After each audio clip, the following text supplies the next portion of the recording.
The distress signal was only 43 seconds long. Orion had recorded it himself late at night, sitting alone in the colony's communications room with the door locked. He did not tell Counselor Voss. He did not ask for permission. He had listened to the Vreth raider ships circling the outer docks for 3 weeks, watched 2 cargo haulers get stripped clean, and decided that asking for permission was no longer something he had time for. The Draphite had no military. They never built one. For 400 years, they had survived on trade agreements, diplomatic favors, and the understanding that attacking them was more trouble than it was worth. That understanding had held more or less until the Vreth decided it no longer did. The signal was simple: colony designation, location coordinates, a brief description of the threat. Then Orion added one more line at the end, something no Draphite diplomat would have ever approved. "We are not soldiers. We cannot fight. If anyone hears this, please come." He aimed it at every known frequency. He aimed it wide toward the inner sectors, toward the trading lanes, toward the one species whose ships he had seen pass through twice in the last year without stopping: humans. He had never spoken to one. He had only seen their vessels on long-range scopes, large, angular, always moving fast like they had somewhere to be. The signal left the colony at 3:40 local time. Orion sat back in his chair and stared at the ceiling. He did not expect an answer. He told himself it was better than doing nothing. And then he went back to his station and started monitoring the Vreth positions again. 3 days passed. On the 4th day, Counselor Voss called a meeting. The situation had gotten worse. 2 of the colony's outer fuel lines had been cut. The Wraith were not attacking, not yet, but they were tightening the circle. Voss believed they were waiting for the colony's power reserves to drop low enough that resistance would be impossible. He laid this out calmly, the way he laid out everything, and then asked if anyone had ideas. Nobody spoke for a long moment. Aaron thought about the signal he had sent. He almost said something. Then he decided not to, because it had been 4 days, and there was no reply, and bringing it up now would only make people feel worse. The meeting ended without a plan. That same afternoon, at a human deep space relay station roughly 9 light-years away, a technician named Hess picked up the signal on a routine scan. She flagged it immediately. Her supervisor read it, forwarded it up the chain, and within 6 hours it had reached Fleet Command. Admiral Rowe read it at his desk. He read it twice. Then he pulled up the star charts for that sector, checked the Wraith activity logs that intelligence had been compiling for the last 18 months, and sat quietly for about 2 minutes. His adjutant asked if he wanted to convene a strategic review. Rowe said no. He asked how many ships were currently in formation at the 7th staging point. The adjutant checked. 214 vessels. Carriers, destroyers, support ships, a medical frigate, 3 engineering. Haulers. Rowe said, "Send them all." The adjutant looked up from his screen. He asked if Rowe meant a detachment, a patrol wing, a response unit. Rowe said he meant all of them. There was a short pause. The adjutant nodded and started making calls. By the time the sun set on Fleet Command, 214 ships were already calculating jump coordinates. The crew rotations were reshuffled, supply manifests were updated, the medical frigate moved up in the formation. Nobody held a press conference. Nobody drafted a formal declaration. A species had asked for help. The paperwork could come later. On the colony, Orrin was back in the communications room, running his nightly scan, when a single short transmission came through on the same frequency he had used 4 days ago. It was 11 words. "Signal received. Hold your position. Help is on the way." Orrin read it 3 times. He checked the source tag, Human Fleet Command. He sat very still for a moment, and then, with his hands shaking slightly, he saved the message and went to find Counselor Voss. Outside, the Wraith ships kept circling. Their lights moved slowly across the dark, the same slow, patient circles they had been making for weeks. They had no idea what was coming. Nobody on the colony did either, not really. Oren only knew that someone had heard them. Someone had answered, and somehow, in that moment, that felt like enough. He found Voss in the corridor and handed him the printout without saying a word. Voss read it. He looked up. Oren said, "I sent a signal." Voss looked at the message again. Then he looked out the corridor window at the circling Wraith ships. He did not say anything for a long time. Counselor Voss did not sleep that night. He sat in his office with the 11-word message on his desk and thought about what it meant. He had spent 30 years in Drotha diplomacy. He understood how species communicated through channels, through intermediaries, through carefully worded proposals that took months to draft. This message had none of that. No formal header, no listed terms, no indication of what help would look like or what it would cost. Just hold your position. Help is on the way. He did not know what to make of it. He was not sure he trusted it, but he also had no other options. So, by morning, he had made a decision. He told no one else on the colony about the message, not yet. If it came to nothing, there was no reason to give people hope and then take it away. The Vreth tightened their formation on the 6th day. 3 of their ships moved from the outer perimeter to the middle ring, positioning themselves directly above the colony's main landing platform. It was not an attack. It was pressure. The Vreth commander, a broad-shouldered figure named Grek, sent a short transmission to Voss. The colony had 4 days to begin transferring its fuel reserves and trade route access codes, or the situation would change. Voss sent back a request for more time to consult with colonial leadership. Grek replied that 4 days was already generous. Voss closed the channel and stared at the wall for a while. Orion was in the communications room running scans every 2 hours. He was not looking for anything in particular. He just needed to feel like he was doing something. On the second scan of the afternoon, he picked up movement on the long-range array. Far out at the edge of sensor range, there was a distortion pattern. Not a ship, not a debris field, something else. He ran it through the analysis system. The system returned an error. He ran it again. The system said the reading was too large to categorize and asked him to check the sensor array for damage. He checked the array, it was fine. He sat with the reading for 20 minutes, adjusting the scan parameters, trying to get a cleaner picture. What he eventually got was not cleaner, it was just bigger. The distortion was not one object, it was many objects moving in formation, still far enough away that the sensors could not get an exact count. His first thought was that the Vreth had called reinforcements. His second thought, a few seconds later, was that the Vreth ships outside were also pointing their sensors at the same direction, and they had gone very quiet. He walked quickly to Voss's office and knocked twice. Voss opened the door. He saw Oren's face and stepped aside without asking questions. They went to the main console together. Oren pulled up the readings. Voss leaned in and studied them for a long moment, his hands clasped behind his back in the careful way he had when he was trying not to show what he was thinking. He asked Oren what the estimated count was. Oren said the sensors couldn't give a confirmed count. The system kept flagging it as an error, but the formation displacement based on the mass readings was consistent with somewhere between 180 and 230 vessels. Voss was quiet. Oren said, "I thought it was the Virith at first." Voss pointed at the directional tag on the reading. The formation was coming from the inner sectors, from human space. Neither of them said anything for a moment.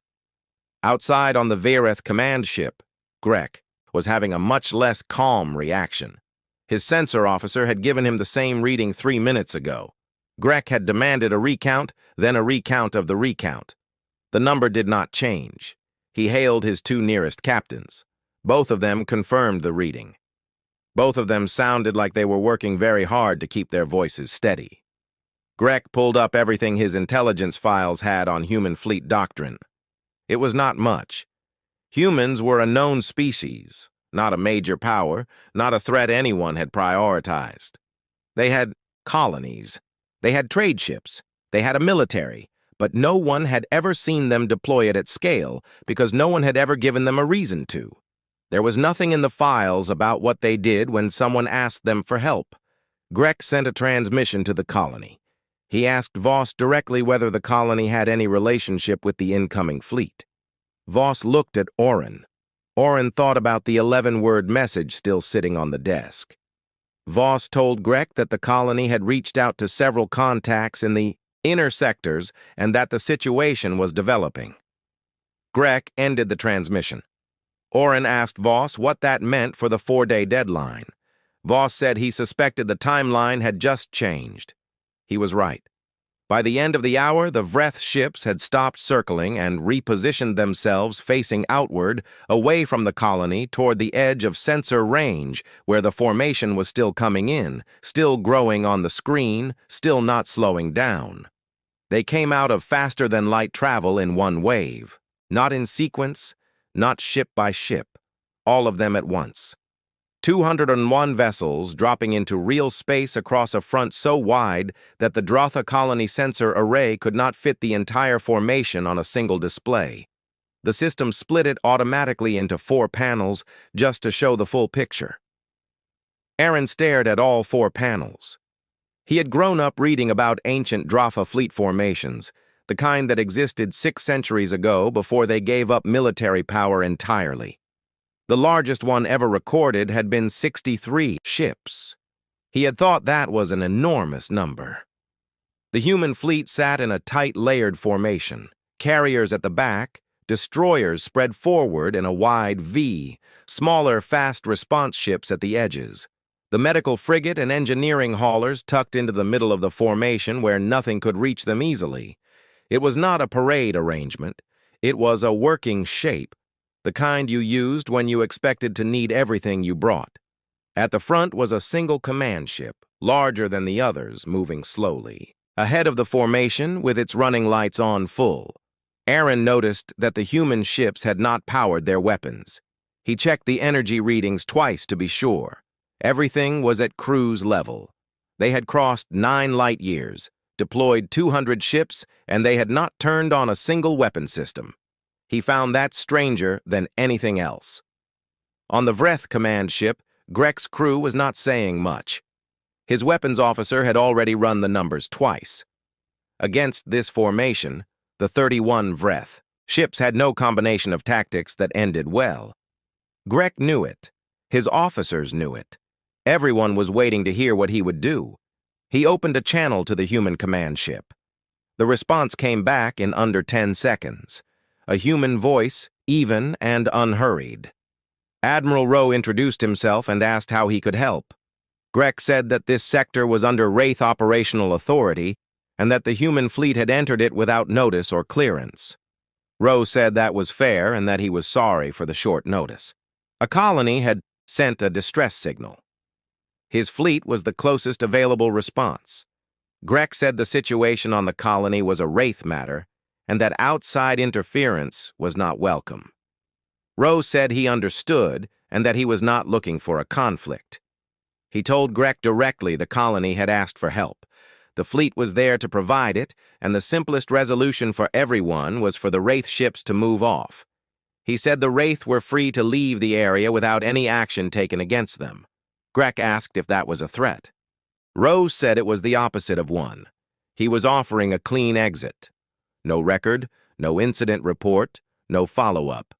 Everyone goes home. Grek muted the channel and looked at his officers. His second-in-command, a veteran named Asa, leaned over and said quietly that she had been counting ships and that 31 against 211 was not a conversation about tactics. It was a conversation about how badly they wanted to lose. Grek told her he was aware of the numbers. She said she was just making sure. He reopened the channel and told Rowe he needed time to assess the situation. Rowe said he would give him 10 minutes. On the colony, Voss had been listening to the exchange on an open feed that Iran had patched through. When the channel closed, he sat back and looked at the ceiling.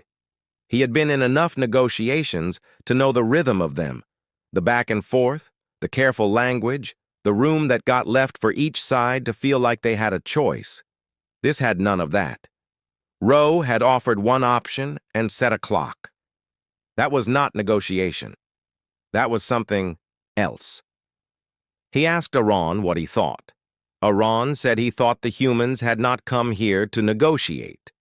Voss asked what they had come to do. Aran thought about the 43-second signal he had sent, the one Voss had never approved, the one that had said, "We cannot fight. Please come." He said, "I think they came to do exactly what I asked." Voss looked out the window at the Wraith ships, which had not moved but were also not doing anything aggressive. They were just sitting there, facing outward, watching the clock run. 7 minutes later, Grek opened the channel again. He told Rowe that the Wraith fleet would withdraw under protest, and that they reserved the right to file a formal complaint through the Sector Trade Authority. Rowe said that was completely within their rights, and that he hoped the rest of their journey was smooth. The Wraith ships began to move, slowly at first, then faster, pulling back from the colony's perimeter and forming a line pointed away from the human formation. On the colony's main deck, a few people had gathered near the windows. Nobody cheered. They just watched the Wraith ships go.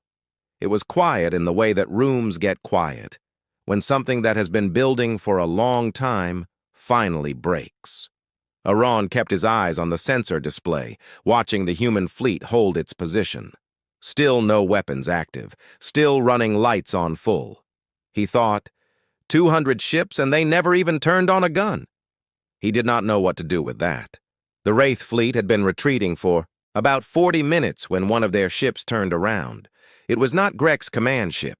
It was a mid-size raider near the back of the formation, one of the newer ones with upgraded long-range cannons. Later, when the incident reports were filed, nobody on the Vreth side could give a clean answer for why it happened. The captain of that ship claimed he acted on his own. Some of his crew said he had been arguing with Grek's orders since the retreat started.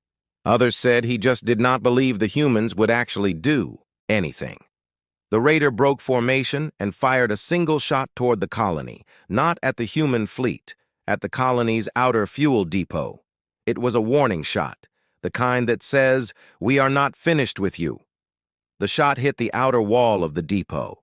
It did not breach the structure, but it blew out 3 docking clamps and started a small fire in the maintenance corridor behind it. On the human command ship, Admiral Rowe watched the sensor reading for approximately 2 seconds. Then he gave an order. It was not a long order.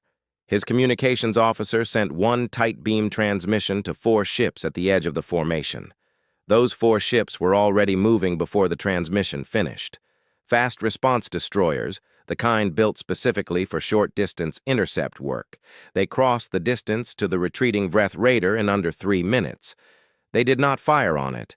They flanked it, one on each side, one above, one below, matching its speed exactly, close enough that the Vreth captain could see their hull markings on his external cameras. Then the human ships cut the raider's engine output remotely, a signal block, the kind used for stalled vessels in civilian ports, and the raider went dead in space. A boarding team was on the hull in 4 minutes. The airlock was open in 6. The Vreth crew was in the raider's cargo bay, disarmed and seated in under 10 minutes total. Nobody was hurt. The Vreth captain had tried to resist briefly, and a human marine had put him on the floor quickly and professionally, and then helped him back to a seat. The Marine asked if he was injured. The captain said no. The Marine said good and moved on. Greg watched all of this from his command ship. He had not given the order to turn back, and he had not given the order to fire. His ship had kept moving, but he had seen it happen, and he had done nothing to stop it in the moment, and that was going to be a problem for him later. Right now, he had a larger problem. Rowe opened a channel to the full Vreth formation. He did not raise his voice. He did not list consequences. He said the crew of the captured vessel would be held safely and returned at a designated handoff point once the colony had been secured, and the fleet was ready to depart. He said this was the only ship he intended to take. He said the rest of the Vreth fleet was still free to leave, and that he recommended they do so now. Greg did not argue this time. He gave the order, and the Vreth fleet moved faster than before. On the colony, the fire in the maintenance corridor had been caught quickly by the automated suppression system. The docking clamps were another matter. Orion walked down to the outer dock with 2 other crew members to look at the damage. The clamps were bent outward, the mounting brackets cracked, one of them hanging loose from the wall by a single bolt. It was not catastrophic, but it was not minor either. Those clamps handled the berthing locks for their largest cargo vessels. Without them, no heavy transport could dock safely. Aaron was still looking at the damage when he heard boots on the deck behind him. He turned and saw a human in a gray worksuit carrying a tool bag. The human introduced himself as Mick Rains, Fleet Engineering. He said a shuttle had landed at the secondary dock 10 minutes ago, and that his team was here to do a damage survey if that was all right. Aaron said that was fine. Mick walked up to the broken clamps, crouched down, and looked at them the way someone looks at a problem they have already half solved in their head. He opened his bag. He took out a scanner, ran it along the mounting wall, made a short note, and then took out a wrench and started on the hanging bracket without saying anything else. Aaron watched him work for a moment. He asked how long the repairs would take. Mick said maybe 4 hours for the clamps, maybe 6 if the wall mount was cracked deeper than it looked. He said his team had done worse in less time. He said it the same way someone might say they had eaten lunch, just a fact, nothing special about it. Aaron went back to the communications room. He sat down at his console and pulled up the feed from the outer dock cameras. On the screen, Mick was already calling 2 more engineers over, pointing at the wall, talking fast, and the 3 of them got to work like the whole thing was just another morning. Aaron had expected the humans to be impressive. He had not expected them to be so ordinary about it. Nobody had prepared for the actual meeting. There was no protocol for it. The Drothe had never established formal contact with humanity. There was no treaty framework, no agreed greeting format, no briefing document on how 2 species should behave when one of them had just shown up with 200 ships to protect the other. Counselor Voss spent an hour trying to draft an opening statement and ended up discarding all of it. Captain Dara Wells arrived at the colony's main airlock with 4 people. A medic, an interpreter unit clipped to her belt, Mick Rains, who was technically there for engineering follow-up, but had joined the group without being asked, and a younger officer named Pell, who was carrying a crate of supplies. Voss met them at the lock with Aaron beside him. There was a brief moment where both sides just looked at each other. Wells said hello. She said she was glad they had made it in time. She asked if anyone on the colony had been hurt in the depot fire. Voss said 3 crew members had minor burns. Nothing serious. Wells asked if their medic could take a look at them. She said it was not a demand, just an offer, and that her medic was very good and had nothing else to do for the next few hours.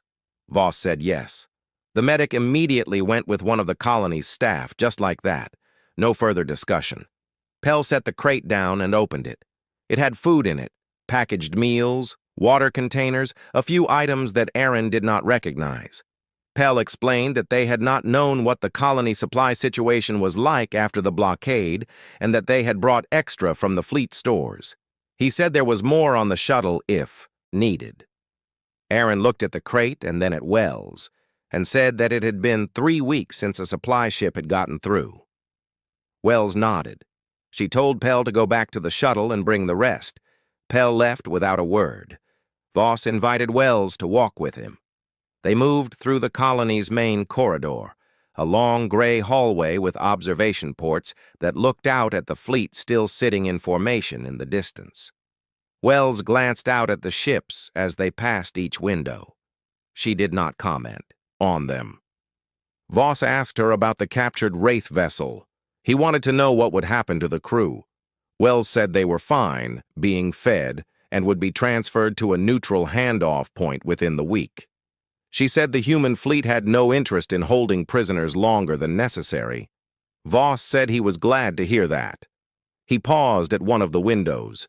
He looked out at the formation for a long moment, and then asked the question he had been carrying since the night Iran showed him the 11-word message. He asked why Admiral Rowe had sent the entire fleet. Wells looked at him. Voss said he did not mean it as a criticism. He was trying to understand the reasoning. The Drazi had a colony in trouble, and the humans had sent a patrol group, or a detachment, or a diplomatic vessel, and that would have been generous and sufficient. But 200 ships was something else. He asked what calculation had produced that number.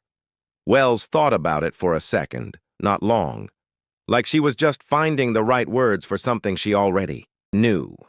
She said there was no calculation. She said when the signal came in, Rowe had looked at the threat level and matched it. The Wraith had 30 ships in the area with more available. You do not send 10 ships to counter 30. You send enough that the other side does not have to think twice about what happens next. Voss said, "But you did not know us. We had no agreement, no alliance, no history." Wells said that was true. Voss said, "Then why?" Wells looked out the window at the, fleet. She said, "You asked." Voss was quiet for a moment. He had spent his career in rooms where everything had a price, where help came with conditions attached, where the fine print mattered more than the headline, where generosity was usually a different kind of transaction. He did not know what to do with an answer that had no fine print. Orion, who had been walking 2 steps behind them the whole time, quietly took out a small recorder and saved the last 30 seconds of audio. He was not sure why. It just felt like something he should keep. Later, back at the docks, Mick and his team had finished the clamp repairs in 4 1/2 hours under the estimate. Mick tested each one twice, noted the readings on his tablet, and then walked the dock slowly with his eyes on the ceiling, looking for anything else that needed attention. He found a cracked support beam 3 sections down that had nothing to do with the Vreth attack, just age and wear. He called over one of his engineers and pointed at it. His engineer asked if they had the materials for it. Mick said they had brought extra. Nobody had asked him to fix it. It was just broken, and he was there, and it needed doing. Orion watched this from the upper walkway and thought that maybe this was the part nobody had written into the briefings. The humans were not just fast and well-armed, they just kept going, like the job was never quite finished until they were actually back on the shuttle. The Vreth intelligence report took 9 days to reach the High Command. It was written by a senior analyst named Drev, who had spent the last 2 years compiling data on minor species in the outer sectors. Humans had been on her list, but low priority. She had updated the file twice in 3 years, both times for routine reasons. She updated it now for a different reason entirely. The report was 12 pages.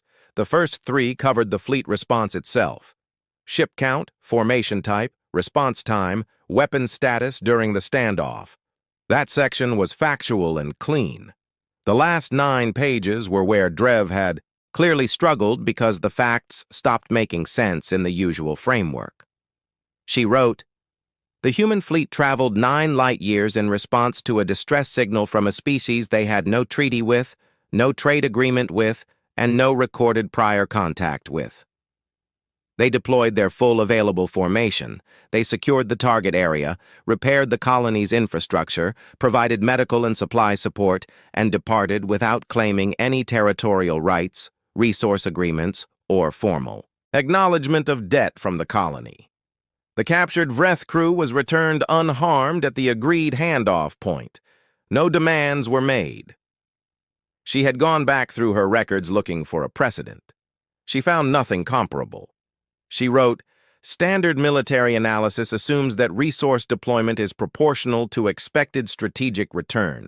This action does not fit that model. The humans spent significant fuel, crew time, and fleet capacity on a colony that offers them nothing they did not already have. The only triggering factor was the distress signal itself." She sat with that sentence for a while before she continued. She wrote, It may be that humans respond to distress calls the way other species respond to direct threats, not as calculation, but as reflex. If that is accurate, the practical implication is this. Any species in distress within human communication range is effectively under human protection, whether or not any formal agreement exists. The cost of testing that boundary, as the Drafa situation demonstrated, is high. Her recommendation at the end of the report was brief. She suggested removing all Drafa trade routes and colonies from active Wrath target lists, not because the Drafa had become powerful, because the humans had noticed them. The High Command read the report. There was a meeting. The meeting was not long. The recommendation was approved. The Drafa corridor was quietly removed from the raid schedule that same week. No announcement, no formal communication, to the Drafa or to humanity. It simply stopped being a target. On the colony, the fleet had begun its departure sequence over the course of 2 days. Ships peeled off in groups, jumping back toward their staging point. The medical team left on the second morning after completing a full colony health survey that nobody had requested, but everyone was grateful for. Mick's engineering crew was the last to go, running a final check on the repaired clamps before heading back to their shuttle. Aaron walked them out. At the shuttle door, Mick shook Aaron's hand, which was a human gesture Aaron had read about but never experienced. The grip was firm. Mick said, "You've got solid bones in this place, just need some upkeep." He said it like he was talking about a house. Then he picked up his tool bag and got on the shuttle. The last ship in the human formation jumped out at 1400 hours local time. One moment, the formation was there on the sensors, a dense cluster of 200 vessels sitting quiet in the dark. Then, it was gone. Not slowly, all at once. Orion sat at his console and looked at the empty sensor display for a while. He pulled up a blank transmission form. He typed for several minutes, deleted most of it, and started again. The second version was shorter.